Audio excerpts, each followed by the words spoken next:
Hi there, third graders. Ms. Bell is back for another fabulous lesson in media. Today, we're going to talk a bit about something called biographies. Now, some of you may have heard of biographies. They're a type of nonfiction book that tells the story of a person's life. So, if they're nonfiction, that means what? Are they true and real or fake and made up? Yes, they're true and real. True and real stories about famous people's lives usually. There's some things that you need to watch out for to be able to tell if something is a biography or not. As we know, some nonfiction books may have illustrations, paintings, or drawings for their pictures and not always have real life photographs. So how can you tell if a book is nonfiction or is just a made-up picture book, fiction, chapter book? Well, we're going to talk about that today, and I'm going to show you a little bit of a biography about Martin Luther King Jr. Okay, so here we have a fabulous book about one of my heroes, Martin Luther King Jr. So you probably can tell this is definitely a nonfiction book because those are real photos of Martin Luther King Jr. Plus, you've already probably heard of Martin Luther King Jr. in the past. So this one you're definitely going to know. Yes, it is true. Okay?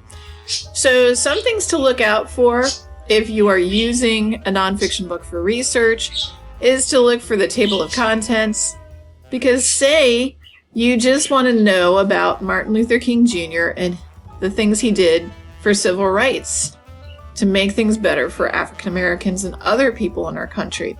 So you could look at the table of contents and go right to page 20.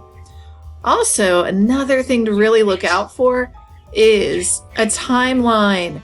Timelines are great tools in order to find information quickly, so that would be on page 27.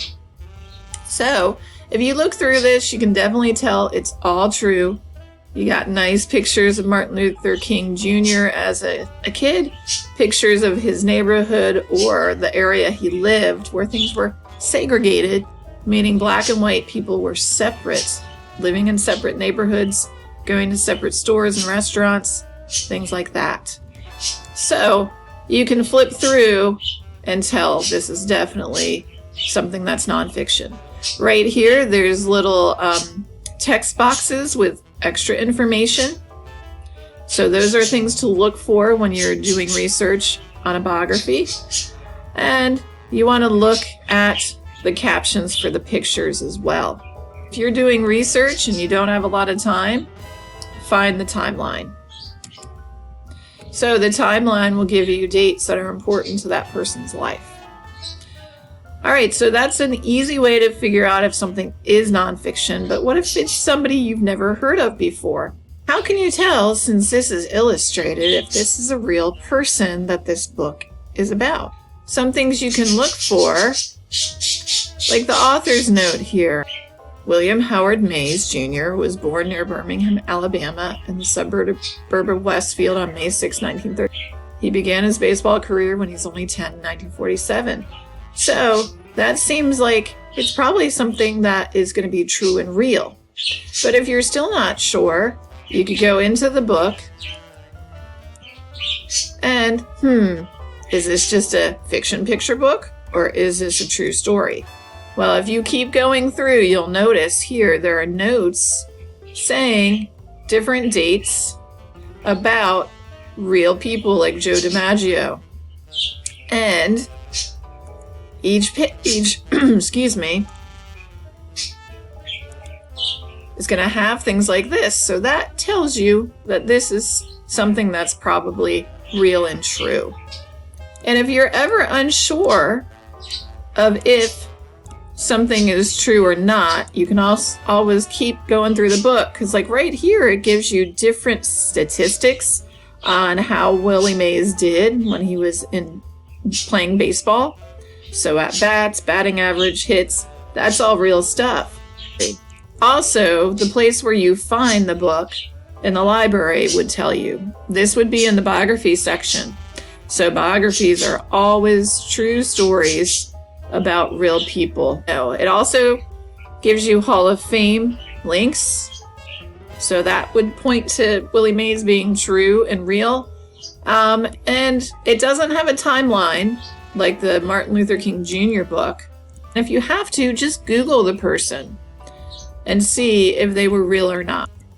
Willie Mays. And if you're in school with Ms. Bell or one of your teachers, you could also ask them. So if I Google Willie Mays, it's going to bring up information about him. And there you go. Born May 6, 1931 in Westfield, Alabama. So it gives you all his information, all the statistics, so you know that Willie Mays was a real person. All right, so those are some of the things you're going to look out for when you're reading different books and to tell if something's fiction or nonfiction. And now you're going to watch a video read aloud of a book about someone named Rosa Parks. And listen closely to what was so important about Rosa. Of course, she was a real person, and she did some amazing things in her life. So you'll be answering some questions in the discussion after you listen to the read aloud video of the book called A Picture Book of Rosa Parks. So just because it's a picture book does not mean that it's not true and real. Okay, so away we go. Have a great evening, afternoon, day, and I'll see you in person or online.